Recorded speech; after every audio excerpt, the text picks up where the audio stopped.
네, 새벽 기도회 말씀을 나누는 게 처음인 것 같습니다. 아직 저를 모르시는 분이 계실까요?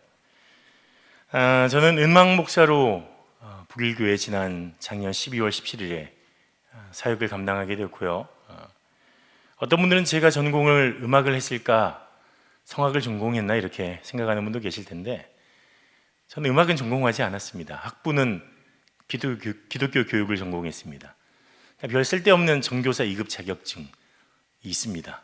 한 번도 써먹어 본 적이 없죠. 대학원은 신학대학원을 총진해서 나왔고요. 그리고 서울장신대학에서 특수대학원 예배찬양사역대학원에서 예배기획을 석사를 하나 더 했습니다. 그리고 리버트 유니버시티에서 예배학 박사를 논문을 못 썼어요. 그래서 수료만 했습니다. 저는 CCM 사역을 99년부터 CCM 사역을 하고 찬양 사역자들을 가르치는 선교단체에서 스쿨을 책임자로 전체를 기획하고 움직이는 그런 일들을 감당하고 음반 사역에 참여하고 녹음도 하고 개인적인 싱글 음반도 내고 그랬던 사람입니다. 물론 부족하고 연약하지만 함께 귀한 교회에 또 귀한 담임 목사님이 동역의 기회를 열어주셔서 함께 하게 됐고요. 그래서 제 관심은 예배에 있습니다. 그래서 무엇을 함께 나눌 수 있을까 고민하다가 오늘부터 4주 동안 예배에 대한 이야기들 여러분과 함께, 오늘은 예배의 첫 이야기, 그리고 예배의 역사에 대해서 우리가 어떤 예배를 소망해야 되는지, 또 예배에 대한 질문들, 이런 것들을 함께 계속해서 나눠볼까 합니다. 오늘의 제목은 이 산도 아니고 저 산도 아니다, 이런 제목의 말씀입니다. 여러분들은 어떤 질문을 하며 살아가십니까? 무엇을 질문하며 살아가십니까?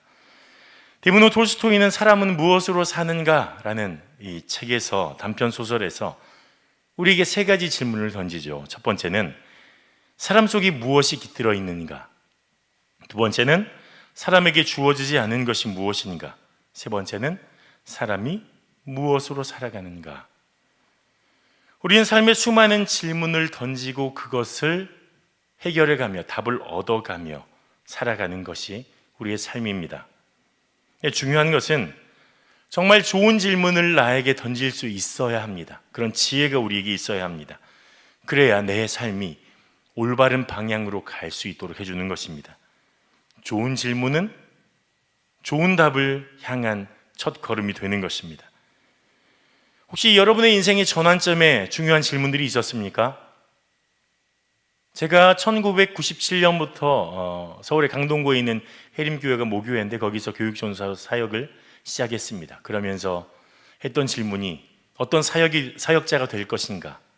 처음에는 담임 목사님께 저는 부흥사가 되겠습니다 했다가 바뀌었습니다. 나는 부흥사를 할 만한 그런 인격도 능력도 없구나. 사람들이 제가 굉장히 외향적인 사람으로 알지만 저는 굉장히 내향적인 사람입니다. 그러니까 사회에 나오면 또 교회 사역을 감당하고 오랫동안 사역을 해왔고 리더십을 가지고 있었기 때문에 활발하게 이야기하지만 사실은 집에 처박혀서 안 나오죠. 그때 질문합니다. 그럼 나는 어떤 사역자가 되지?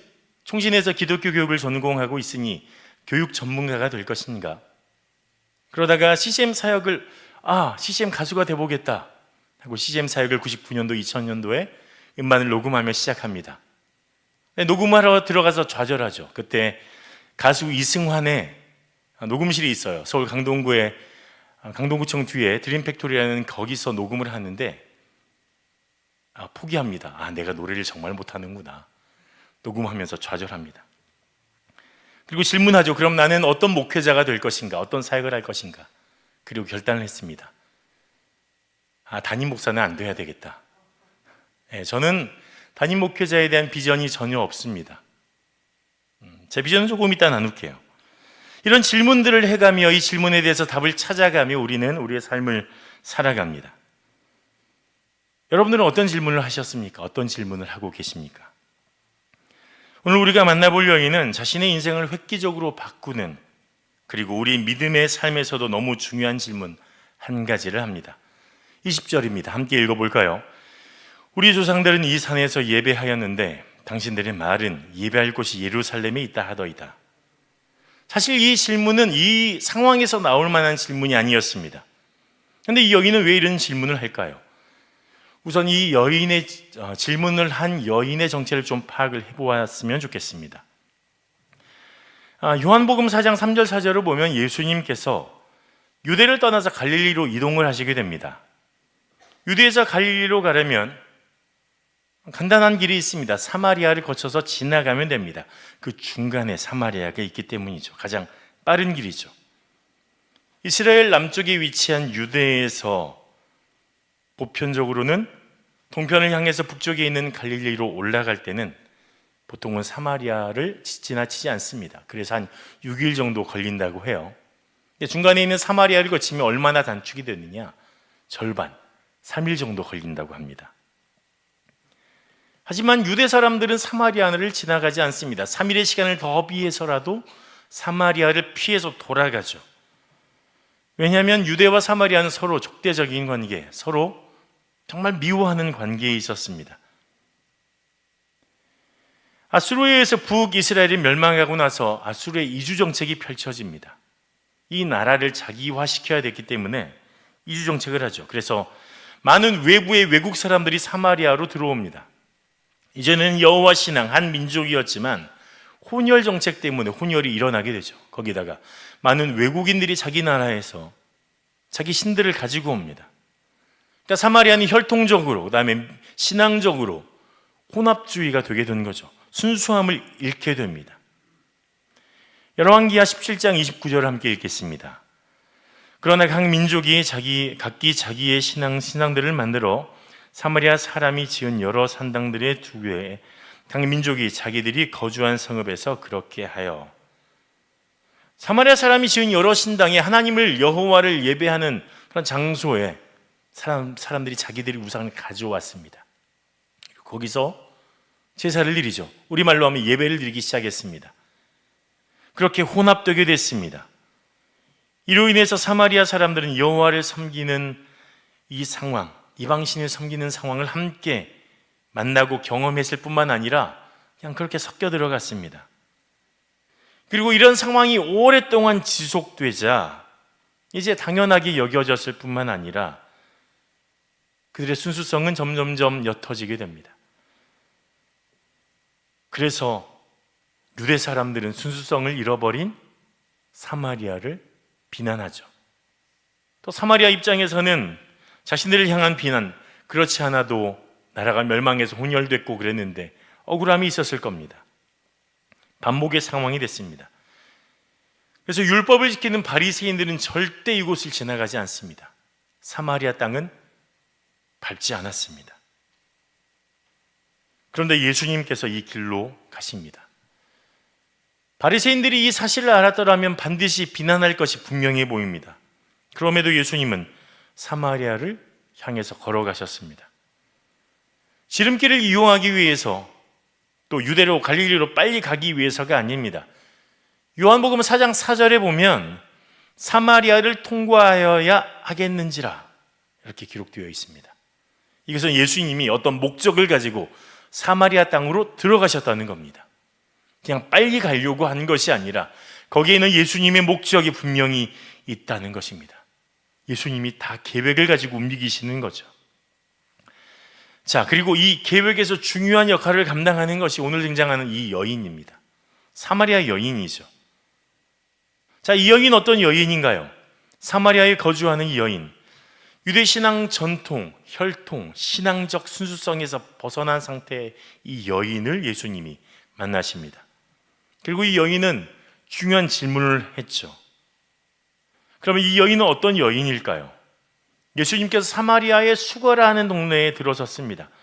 이 수가라는 동네에는 우물이 하나 있었는데 이 우물의 이름은 야곱의 우물이었습니다.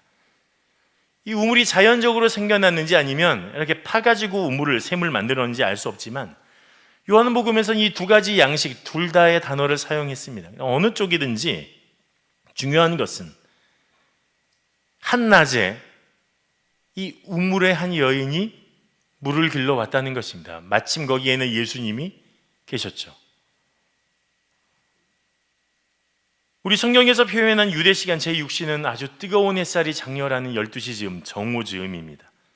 이 팔레스틴 지역에서 보통 물을 기르러 가는 시간은 뜨거운 낮이 아니라 보통 저녁에 시원하고 선선할 때, 날이 지고 바람이 불고 좀 기온이 떨어졌을 때 물을 기르러 가는 관습이 있었습니다.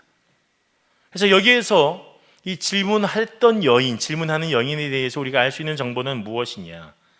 사람들이 다니지 않을 때 다니는 사람이다. 사람들의 시선을 피하러 온 사람이다. 그리고 무엇인가 이 사람의 삶에 문제가 있다. 그래서 알게 되죠.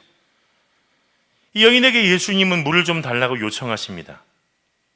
예수님께서는 하나님이시지만 또 완전한 인간이시기 때문에 여행으로 목이 마르셨을 수 있습니다. 피곤하셨을 수 있고 갈증이 나셨을 수 있습니다. 하지만 이것이 갈증을 해결하기 위한 목적은 아니었습니다. 사마리아, 수가, 그리고 이 여인에게 물을 달라고 하는 것은 목적이 있었습니다. 그런데 이 목적은 물을 달라고 해서는 안 되는 것이었습니다. 상종치 않는 사마리아 여인, 사마리아인, 만날 수 없었던 사람을, 만나서는 안 되는 불결한 그런 사람을 만나기 위해서 온 것이 목적이었습니다. 예수님이 이제 물을 달라고 하시고 물을 주제로 이야기를 풀어가시죠. 유대인의 정결법상에 유대인은 사마리아인이 사용하는 그릇을 결코 사용할 수 없습니다. 같이 식사하는 것도 부정하게 여겨졌습니다. 그런데 예수님은 이 부정하다고 생각되는 일을 대뜸 하십니다. 물을 달라고 하시더니 갑자기 이런 말을 하시는 거예요. 자신이 누군지 알았다면 나에게 물을 달라고 했을 것이다. 그리고 나는 너에게 생수를 주었을 것이다. 아니, 이게 갑자기 무슨 소리입니까? 물을 달라고 하시더니 내가 누군지 알았으면 네가 나에게 물을 달라고 했을 거야. 이러는 것이죠. 이해가 안 됩니다. 이 여인 정말 멍해지죠. 아니, 이 양반은 물 기를 그릇도 없고 유대인인데 왜 나한테 물까지 달라고 하더니 갑자기 자기가 물을 준대. 예수님이 또 말씀하시죠. 이 물을 마시는 사람은 목이 마르게 된다. 하지만 갈증이 생기고 물이 필요하게 되지만 내가 주는 물을 마시는 사람은 영원히 목마르지 않을 것이다. 내가 주는 생수, 이 생수를 마시는 사람은 영원히 목이 마르지 않을 것이다. 한낮에 장렬하는 태양 속을 걸어서 와서 사람들이 눈을 피해서 물을 기르러 다녀야 했는데 이제 그럴 필요가 없다는 말입니다. 이 여인에게 얼마나 좋은 소식입니까? 그런데 여기서 예수님은 이 여인의 근본적인 문제로 들어갔습니다. 예수님은 또 뜬금없이 질문을 하시는데요. 이런 질문을 합니다. 이런 말씀을 하십니다. 가서 내 남편을 불러와라. 아니, 물을 달라고 했다가 내가 물을 준다고 하시더니, 생수를 주겠다고 하시더니 갑자기 남편을 데려오라는 것입니다. 예수님은 이 여인의 육체적인 갈증의 문제가 아니라 이 여인의 관계의 문제로 돌진해 가십니다. 갈증이라는 물이라는 이 도구를 통해서 여인의 관계의 갈증 속으로 들어가시죠. 이 여인이 한낮에 물을 들어오게 된 이유 무엇입니까? 바로 남편입니다. 여인이 대답하죠. 저에게는 남편이 없습니다. 예수님이 말씀하십니다. 맞다, 너에게는 남편이 5이 있었고 지금 사는 남자도 내 남편이 아니다. 당시의 랍비의 가르침에 의하면 여인은 한 2번 정도까지 결혼이 허용됐다고 합니다. 그리고 최대한으로 한다면 3번까지는 결혼을 할 수 있다. 이런 통념들이 있었다고 합니다. 하지만 이 여인은 사회적인 통념을 한참 벗어났죠. 5명의 남편이 있었던, 그리고 6번째 남자와 살지만 남편이 아닌 그런 상태. 예수님은 생수의 문제를 통해서 이 여인의 근본적인 문제, 갈증의 문제에 접근하고 계십니다. 처음에는 육체적인 갈증, 목마름의 문제로 접근하셨습니다. 그리고 갑자기 관계의 갈증으로 넘어가셨습니다. 이 여인에게 남편은 어떤 존재일까요? 삶의 가장 어둡고 괴로움 아닐까요? 나를 비참하게 만든 상황, 사람들이 눈을 피해서 다녀야 하는 그런 삶의 배경을 가져온 존재. 나의 과거의 5 남편, 지금 있는 한 남자. 예수님이 지금 살고 있는 사람도 내 남편이 아니다 이렇게 말씀하신 걸 보니까 이 여인과 이 남자의 관계가 썩 좋아 보이지 않습니다. 우리는 짐작할 수 있죠. 가장 가깝고 가장 친밀해야 할 관계가 그렇지 못하다는 거죠. 해결이 안 되는 관계의 갈증이 있다는 것입니다. 거기에다가 사회에까지 소외된 그런 관계, 사람들의 눈을 피해야 되는 그런 관계의 갈증들이 있었습니다. 이런 괴로운 상황을 견뎌내야 하는 여인에게 예수님이 찾아오셨습니다. 자, 우리는 이 질문하는 여인, 저는 어디서 예배를 드려야 하나요? 이 질문하는 여인에 대해서 살펴봤습니다. 이 여인은 유대인인 예수님이 상종해 하지 않아야 될 부정하게 여긴 사마리아인, 또 동네 사람들의 눈을 피해서 물을 길러와야 하는 사회적으로 소외된, 비난받는 그런 상황에 있는 여인이었습니다. 남편이 5이 있었고, 그리고 지금 살고 있는 사람도 남편이 아니다. 자기의 삶의 안정감을 아무것도 주지 않는, 아무것도 의지가 되지 않는 그런 상황. 그 내면은 피폐해져 있었고 갈증으로 가득 차 있었습니다.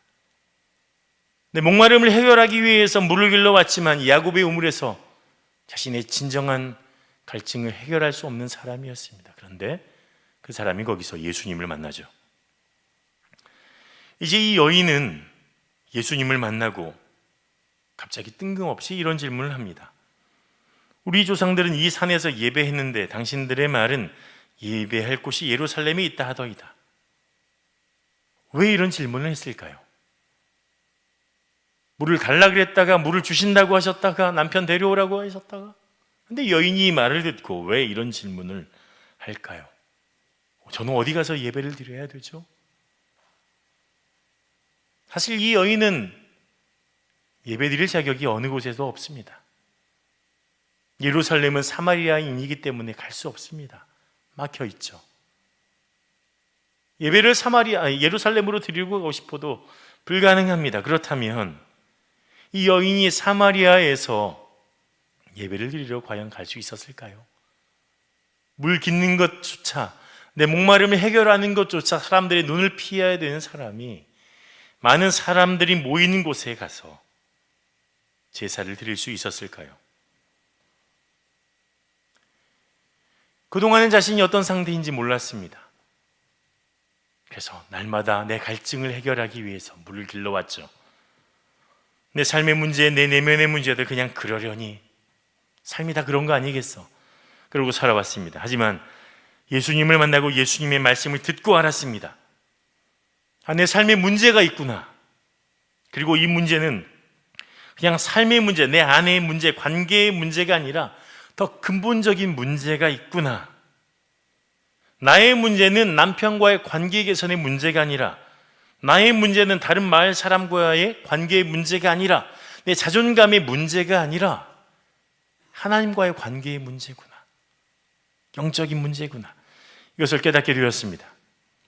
그리고 바로 하나님과의 관계의 영적인 문제, 영혼의 문제, 예배의 문제를 나는 어떻게 해결하지? 질문하는 겁니다.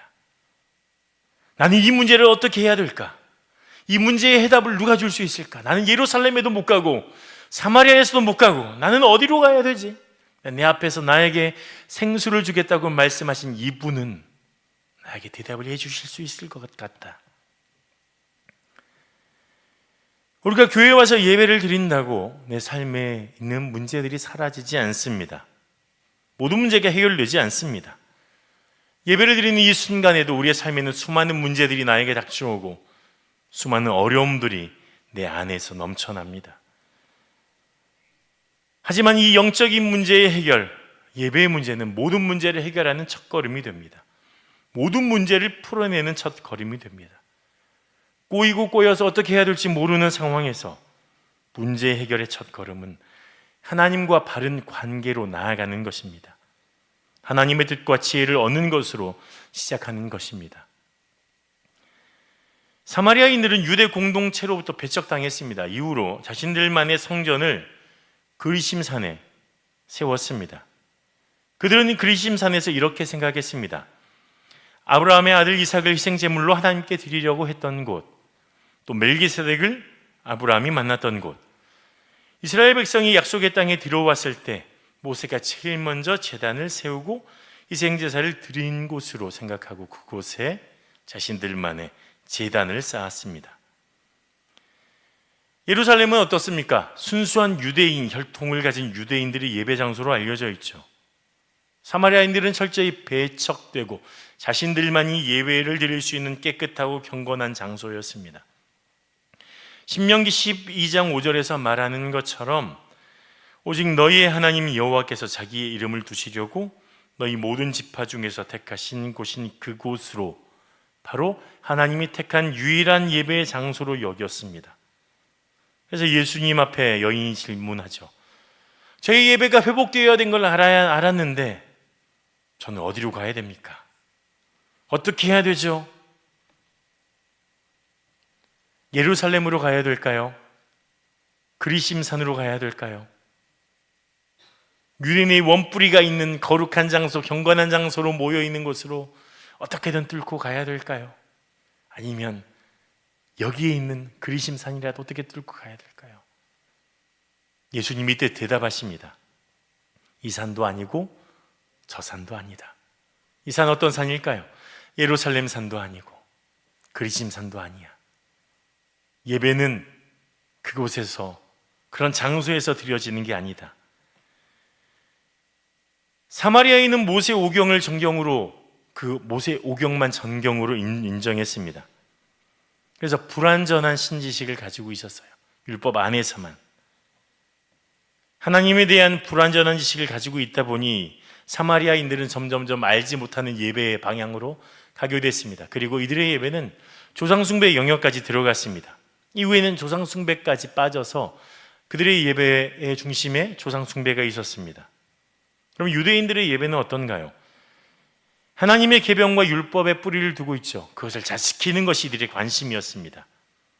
하지만 하나님의 생명의 성령의 법, 사랑의 법을 율법의 테두리 안에 그냥 가두어 버렸습니다. 온전한 예배를 드리기엔 부족함이 있었습니다. 예수님은 말씀하십니다. 진정한 예배는 이 산도 아니고 저 산도 아니고 영과 진리로 드리는 것이다. 영은 하나님의 영이죠. 성령을 통한 예배입니다. 하나님의 영을 닮은 우리는, 우리의 영혼이 성령을 통해서 하나님께 나아가는 것이 예배입니다. 그리고 진리는 요한복음 1장에서 말하는 것처럼 태초부터 계신 하나님의 말씀이신 그 예수님, 그리고 만물을 지으신 말씀, 사람들의 빛인 예수님을 가리킵니다. 영과 진리는 둘로 분리되지 않습니다. 하나님을 예배하기 위해서는 영 안에서, 진리 안에서 반드시 예배를 드려야 됩니다. 예배는 장소의 문제가 아니라 하나님의 영인 성령으로 진리며 말씀이신 예수 그리스도 안에서 예배를 드려야 한다는 것입니다. 산이 중요한 게 아닙니다. 물론 형식이 없어도 된다는 말이 아닙니다. 형식도 중요합니다. 하지만 가장 중요한 것은 하나님이 거기 계시냐인 것입니다. 성령과 진리이신 예수님이 예배에 계신가 하는 것이 가장 중요한 것입니다. 그래서 예수님은 오늘 이 여인의 질문을 통해서 우리에게 이런 질문거리들을 주시는 겁니다. 또 내가 해야 하는 첫 번째 질문에 이어서 두 번째 질문은 왜 예배를 드리는가 하는 것입니다. 여러분들은 지금 왜 이 자리에 와서 예배를 드리고 계십니까?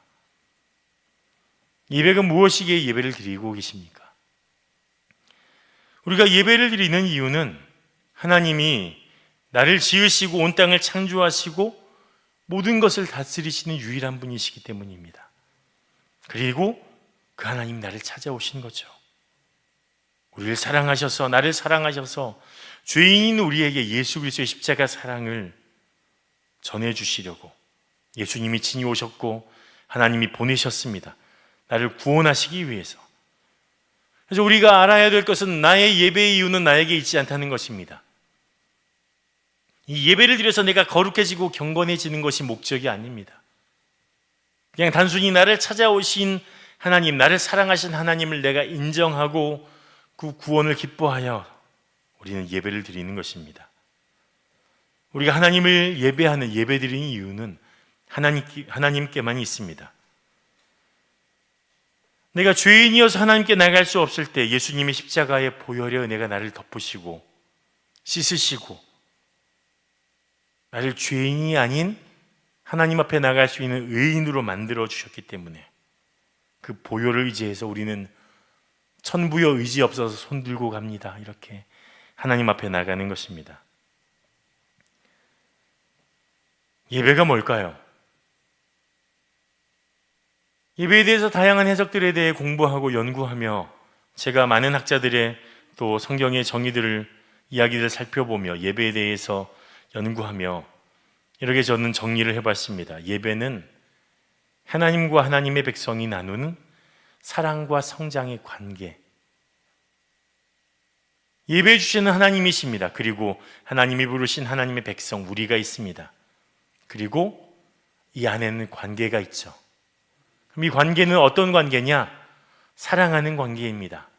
하나님의 사랑을 만나고 하나님의 사랑을 경험하고 그리고 그 사랑을 누리는 관계. 그럼 거기서 사랑만 받고 누리는 관계냐? 아니요. 사랑을 통해서 성장하는 관계. 그것이 바로 예배라는 것입니다. 예배는 관계입니다. 하나님과의 관계죠. 예배는 하나님이 주신 사랑, 그 사랑을 받은 우리가 하나님과의 관계를 맺고 그 안에서 성장하는 것입니다. 제가 참 좋아하는 예배학자가 한 사람이 있습니다. 로버트 웨버라는 분인데 이분은 예배에 대해서 이렇게 말했습니다. 예배는 계시와 응답이다, 반응이다 이렇게 얘기하고 있어요. 계시는 뭐예요? 자기를 열어서 보여주는 거예요. 내가 이런 존재야. 하나님이 나는 너를 얼마나 사랑하는지 몰라 하고 예수님을 우리에게 보여주셔서 보내주셔서 자기의 사랑을 보여주셨습니다.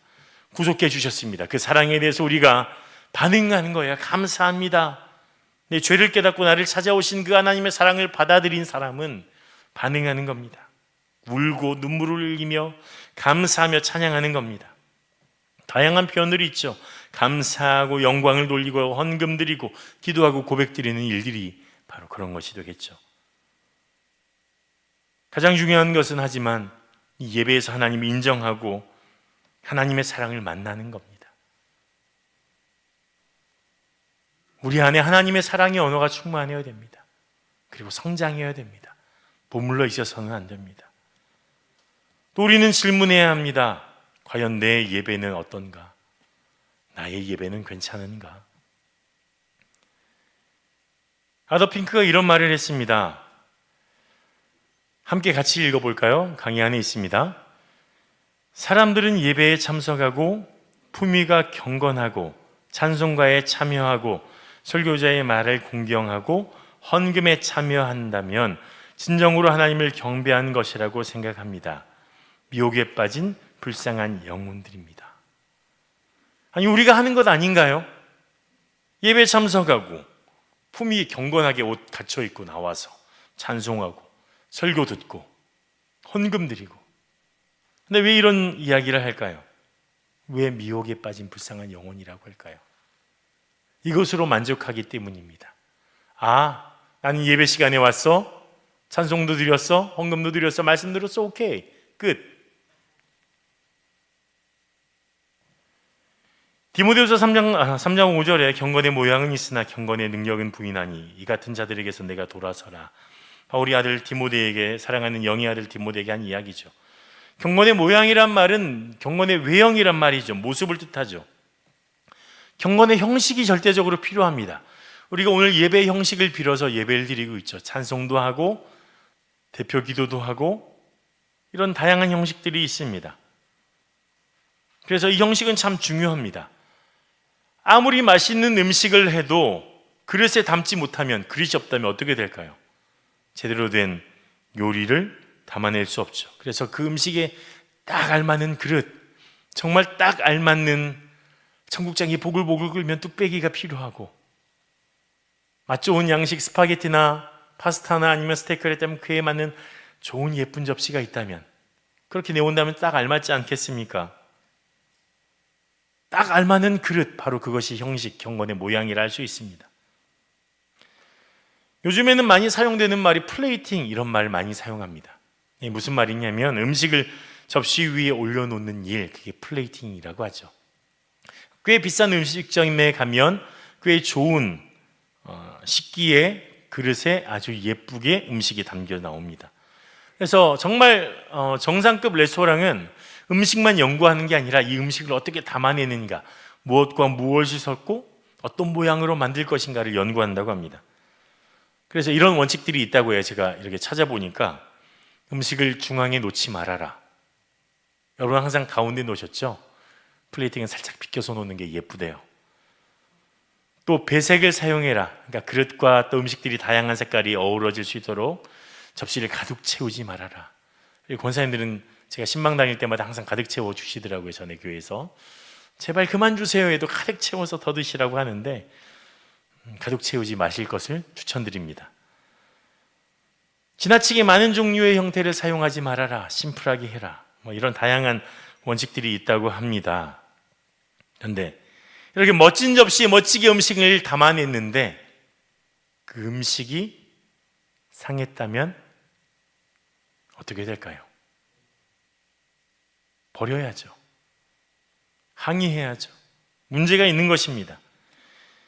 디모데후서에서 바울이 말하는 경건의 모양은 있지만 경건의 능력을 부인하는 그런 상태가 바로 이런 상태인 것입니다. 예수님은 이런 상태를 한 단어로 표현하셨습니다. 외식. 마태복음 23장 25절 함께 읽어볼까요?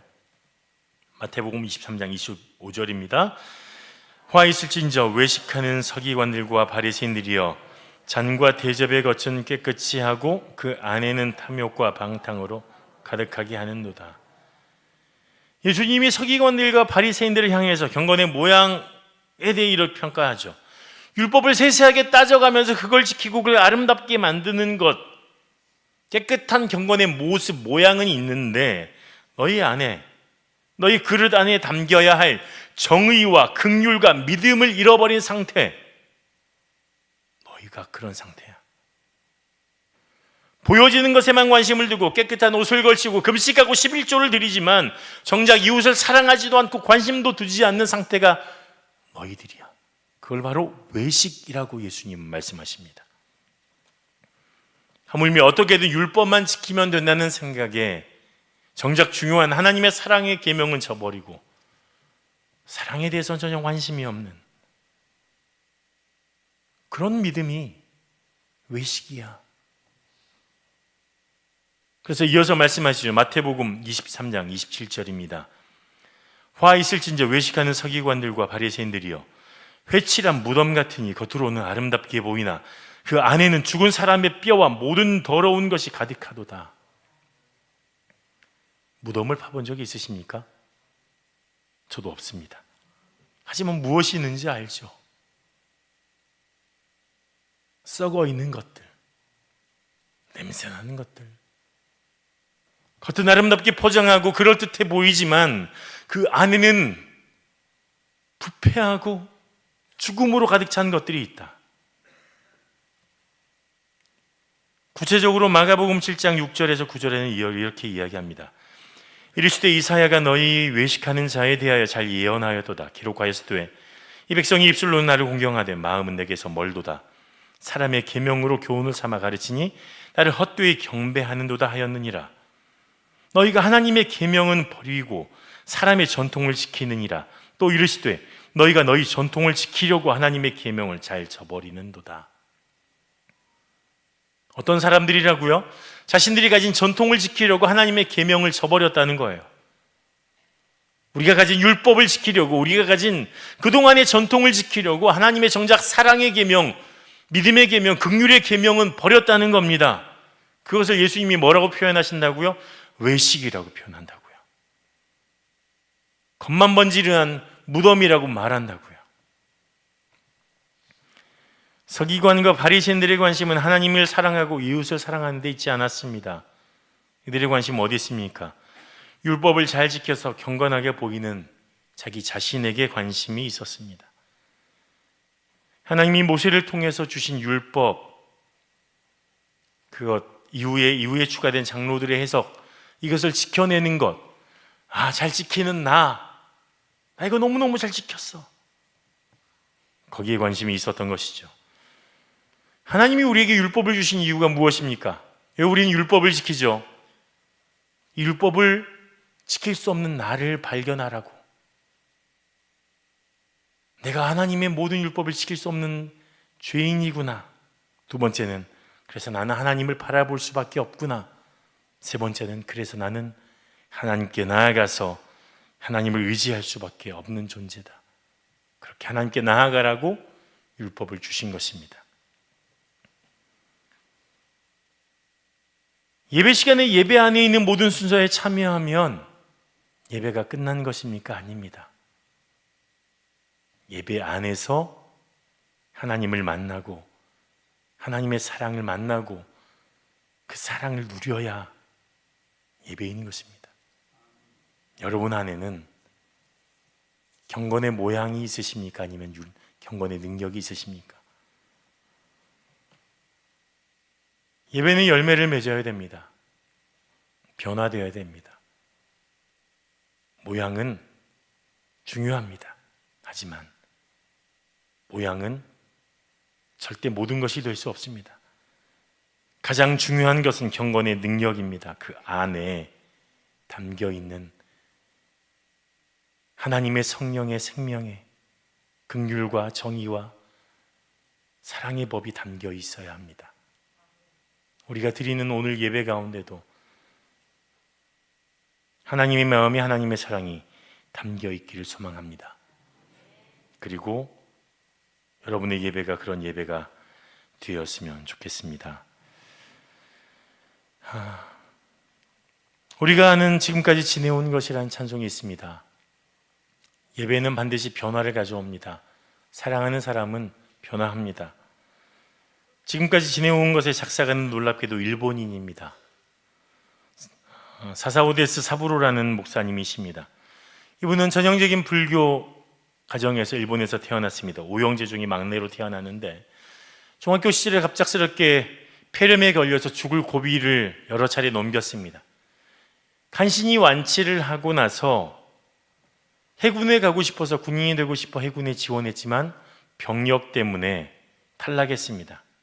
하지만 사사오는 절망하지 않고 난 돈을 벌어야 되겠다, 무역상이 되겠다 그러며 경영학을 전공했습니다. 그리고 우수한 성적으로 학교를 졸업하고 미국에 넘어갔습니다. 미국의 샌프란시스코에 자리 잡은 이 사사오는 한 목사님이 운영하는 하숙집에서 생활하게 됐습니다. 거기서 복음을 전해 듣게 되죠. 그리고 샌프란시스코에서 열린 전도 집회에 참가해서 예수님을 만나게 됩니다. 예수님을 그리스도로 영접하게 되죠. 그러니까 예수님을 믿게 된 사사오는 무역일이 손에 잡히지 않는 거예요. 그래서 자신처럼 돈을 벌려고 미국에 온 일본인들을 만나기 시작합니다. 이들에게 예수님을 전하기로 마음을 먹었어요. 그리고 샌프란시스코 일본인 교회 전도사가 되어서 주일학교 학생들을 섬겼습니다. 시애틀로 거처를 옮겼을 때도 계속해서 사역을 감당했습니다. 그리고 내가 여기가 아니라 내 조국에 가서 예수님을 전해야 되겠다. 1894년 26살이 되네 목사 안수를 받고 일본으로 돌아와서 영국 선교사 벅선 선교사와 함께 일본 전역을 돌아다니며 복음을 전합니다. 그리고 찬송을 번역하고 창작해서 사람들에게 찬송을 알려주며 복음을 전합니다. 그 중에 노래 하나가 작곡한 노래 하나, 작사한 노래 하나가 지금까지 지내온 것입니다. 사사오는 로마서 8장 28절을 배경으로 이 곡을 썼다고 합니다. 우리가 알거니와 하나님을 사랑하는 자, 곧 그 뜻대로 부르심을 입은 자들에게는 모든 것이 합력하여 선을 이루느니라. 하나님은 우리의 삶을 여기까지 인도해 오셨습니다. 그런데 여기까지 인도해 오신 하나님이 내 삶이 여기서 그냥 끝나길 바라지 않습니다. 여기 멈춰 있길 바라시지 않습니다. 하나님은 우리가 하나님과 사랑하고 성장하고 더 충만해지길 소망합니다. 우리 안에 미움들이 물러나고 하나님의 사랑이 충만해졌으면 좋겠습니다. 하나님과 더 풍성한 예배가 우리 안에 있길 소망합니다. 찬송 286장 주 예수님 내 마음에 오사 함께 찬송하겠습니다.